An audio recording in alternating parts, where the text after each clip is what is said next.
A state witness in the One Don gang trial today recounted an unsuccessful plot to kill a member of a faction of the Klansman gang. But the gang, he testified, was allegedly able to carry out the murder of a bus driver who was killed by a man disguised as a schoolboy dressed in khaki uniform. Raquel Porter has the story. The witness testified that 3 guns which were to be used in the hit were hidden in a woman's handbag.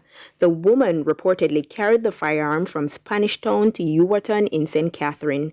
The former gangster told the court that the woman was accompanied by 6 members of the One Don gang, including the alleged leader Andre Blackman Bryan and the lone female accused Stephanie Christie.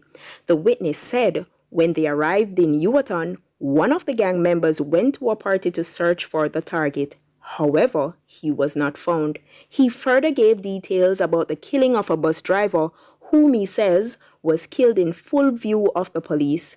The court heard that the man was killed in Spanish Town Bus Park because he refused to pay extortion money and was encouraging his colleagues to do the same. The witness said 2 members of the One Don gang had complained that the bus driver was hampering efforts to collect money. The witness said he, along with Andre Blackman Bryan and another gang member, planned the hit. The trial continues on Tuesday. Raquel Porter, TVJ News.